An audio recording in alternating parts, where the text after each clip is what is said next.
Pessoal, então agora nós vamos para a nossa parte 2 da aula de dinâmica de corpos rígidos, em que a gente vai falar sobre um conceito fundamental, que é o momento angular total de um corpo rígido. Esse conceito aqui ele vai ser fundamental até o final do curso, para a gente entender quando as rotações começarem a ficar mais complexas.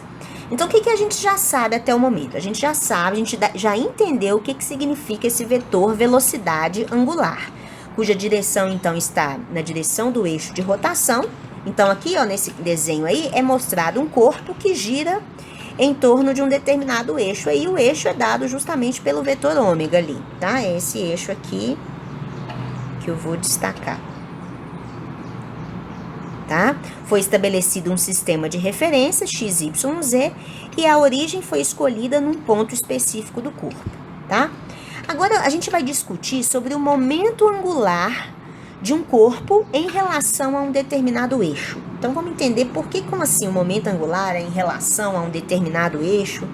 Então, vamos lembrar conceitos básicos aqui, ó, de momento angular. Imagina que você tem aqui um sistema de coordenadas. Aqui é y, aqui é x, e o z aponta aqui para fora do disco, né? Como se fosse uma partícula que está realizando um movimento circular aqui, por exemplo. Estou considerando um caso bem simples, tá, gente? Essa partícula está realizando um movimento circular aqui, ó. Então, ela tem uma determinada velocidade angular, que se você for olhar aí pela regra da mão direita, esse vetor velocidade angular é justamente coincidente com o eixo z, tá? Tem dois conceitos importantes. O primeiro é o vetor momento linear. Começando lá do básico de revisão de Física 1, né? O que é momento linear? Momento linear é um vetor definido pela massa dessa partícula, o produto da massa, vezes a velocidade, em que V é a velocidade linear. Então, ó, cadê o meu vetor velocidade linear? Ele é justamente tangente aqui à minha trajetória, identificada por aquele vetor V ali, tá? Que é isso? Momento linear. Momento linear, gente, a gente sabe que está relacionado ao quê? Uma capacidade de translação do objeto, não é verdade? O análogo para a rotação é esse vetor denominado momento angular. Para você falar de momento angular, você tem que definir em relação a qual eixo você está especificando essa rotação. Tá? Então, por exemplo, eu quero calcular o momento angular aqui dessa partícula em relação ao eixo Z, por exemplo, tá? Então, qual que é a definição? A gente já viu lá em Física 1, que a definição de momento angular é R, VEC, P, ou seja, o produto vetorial entre R, o que é R? R é o vetor que sai lá da origem do sistema de coordenadas, você vai colocar o seu eixo de rotação passando ali pela origem, tá? Então, é o vetor que localiza a minha partícula em relação à minha origem, tá? Então, eu posso escrever que isso é R, VEC, M, V. Então, essa é a definição do vetor momento angular. Se a gente for olhar para o caso específico que eu desenhei aí, onde você tem uma particulinha fazendo um movimento circular em torno do plano XY, como é que a gente pode identificar a direção desse vetor? Então, olha lá, aplica a regra da mão direita, tá? Para fazer esse produto vetorial. R, olha lá, R, aqui está a origem, e aqui está o eixo de rotação. R está aqui, o V, vocês concordam que está para cá, ó?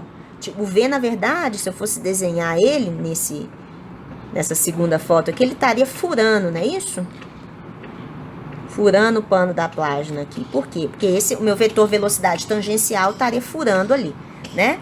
Então, vocês concordam, se eu fizer a regra da mão direita, R, VEC, V, ali para dentro da página, o meu dedão aponta justamente na direção do eixo de rotação, tá? Então, eu teria um caso ali do momento angular apontando para a direção Z. Tá? Então, isso aqui foi só recapitulando esses conceitos iniciais aí de vetor momento angular. Só que agora, eu não estou olhando o momento angular de uma partícula específica. Eu estou olhando do corpo como um todo, que é uma distribuição de massa. Então, o que eu vou ter que fazer, pessoal? Eu vou ter que computar o momento angular, é como se eu tivesse que computar o momento angular de cada massinha de cada ponto lá do meu corpo rígido, né? Isso, e fazer um somatório.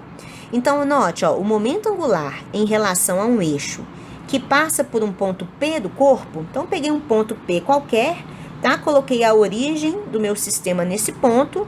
O eixo, ele passa pela origem, o eixo de rotação é esse vermelho, tá? E o corpo como um todo gira em torno desse eixo vermelho. Então, o que vai ser o momento angular em relação a esse eixo? É o momento angular de cada particulinha, ó. É o R VEC P, onde R alfa, que eu estou especificando uma massa, tá? Essa massa M alfa aí, ó, que é esse cubinho aqui que eu desenhei, tá? Então, olha, R alfa é o vetor que localiza a minha massinha em relação à minha origem, igualzinho a gente fez antes, tá? E o que é P? P é o momento linear dessa massa, porque existe uma velocidade tangencial dessa massa ali, tá? E eu vou fazer um somatório para todas as massas. Então, o momento angular total vai ser igual ao somatório para todas as massinhas de R, VEC, aqui eu só abri o vetor momento linear, que é P alfa dessa minha partícula. Mas, lembrem que a gente definiu.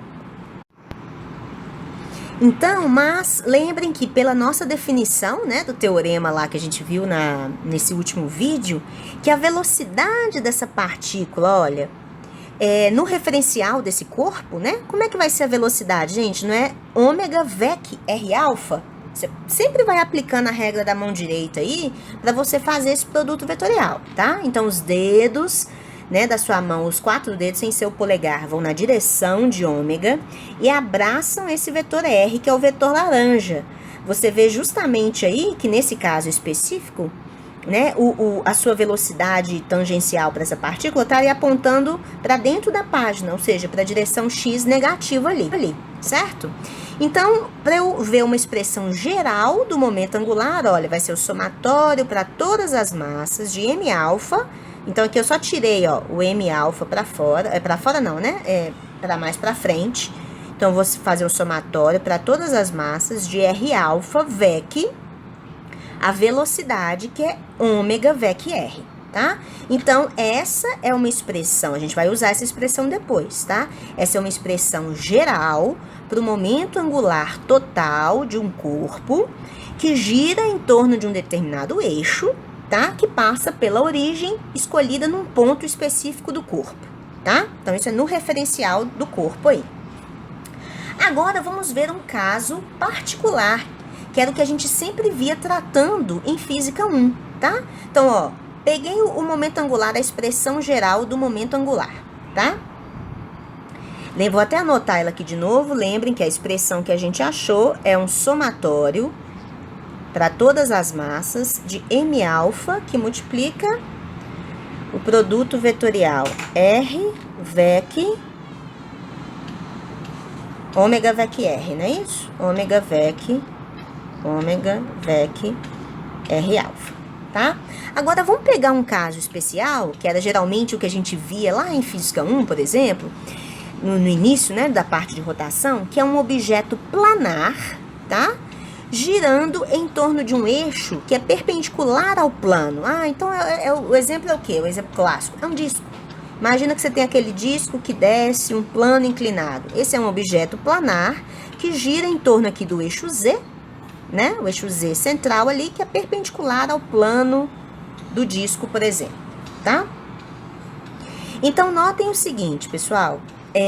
Aqui está a representação do meu sistema, tá? O eixo Z tá um eixo Z aqui, que aponta aqui, por exemplo, para fora, saindo do plano, tá? Lembra que a gente está com aquela expressão de momento angular geral. Só que o que vai acontecer para esse objeto planar? Note que a sua velocidade, o seu vetor velocidade angular, como o objeto está girando aqui em torno do eixo Z, o seu vetor velocidade angular, ele está ao longo do eixo Z, né? E o seu vetor R alfa, que é aquele vetor que localiza uma massinha qualquer do corpo, ele está no plano XY. Então, vocês concordam que ômega vai ser sempre perpendicular a R alfa, nesse caso aqui, desse objeto que gira em torno do eixo Z, tá? Então, pessoal, essa primeira parte aqui, ó, da expressão do momento angular, ômega vec R alfa, vai ser o quê? Vai ser ômega R alfa vezes seno de 90, né? Porque ômega e R alfa são perpendiculares. Então, isso vai ser ômega R alfa. Só que isso é um produto vetorial. Isso vai estar em qual direção? Se você usar a sua regra da mão direita aí, você vai ver que vai dar justamente esse vetor aqui, ó. Esse vetor que está no plano XY, e ele é perpendicular. Então, esse é o vetor que aponta na direção ômega vec R alfa, tá? Ele é um vetor perpendicular tanto a ômega quanto a R alfa.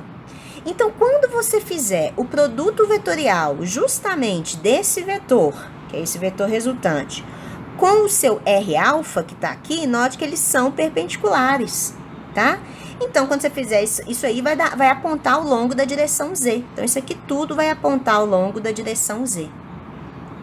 Tá? Portanto, quando você tem um caso especial, olha, você pega aquela expressão geral do momento angular, mas aplica para um caso de um objeto que gira em torno do eixo Z, um objeto planar que gira em torno do eixo Z, você vai ter que o seu momento angular, ele vai estar justamente na mesma direção da velocidade angular, porque vai estar na direção de Z também.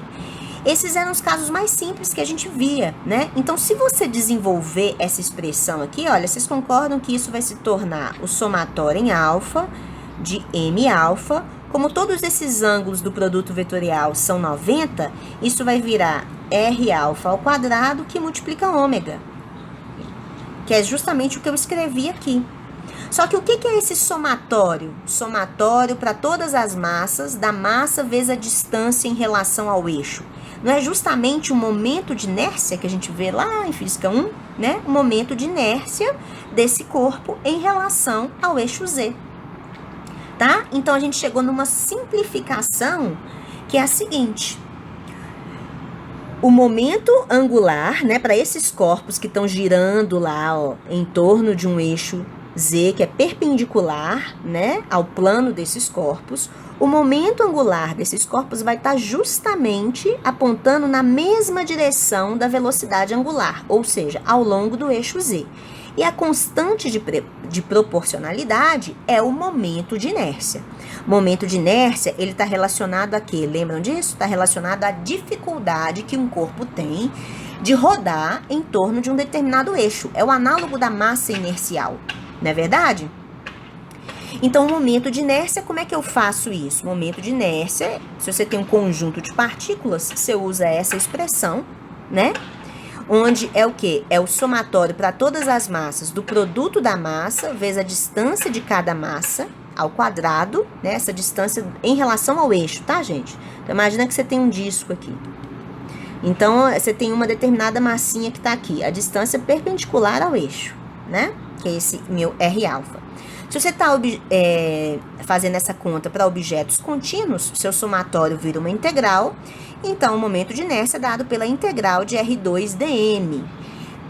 Usando essa expressão que a gente, né, vai resolver aqueles problemas que eu propus do momento de inércia daqueles objetos lá que a gente vai fazer na próxima aula, tá bem? Então, aqui nós temos vários resultados importantes, tá? Em resumo, vimos a expressão geral do momento angular de um corpo que gira em torno de um eixo qualquer. Se você escolhe que o eixo de rotação vai ser justamente o eixo Z, que é perpendicular ao plano desse corpo, que eram todos aqueles casos que a gente via, né, do cilindro descendo o plano inclinado, naquela máquina de Atwood, por exemplo, aqueles casos mais simples. O que a gente conclui? Que o momento angular está na mesma direção da velocidade angular. Eles apontam na mesma direção. E a constante de proporcionalidade é o momento de inércia. Como é que eu calculo o momento de inércia? Usando essa integração ou aquele somatório, tá? E se eu pensar em termos da energia cinética de rotação, pessoal, em torno desse eixo? Energia cinética de rotação, aqui tá especificado, né? Mas vou abrir aqui de novo um parênteses.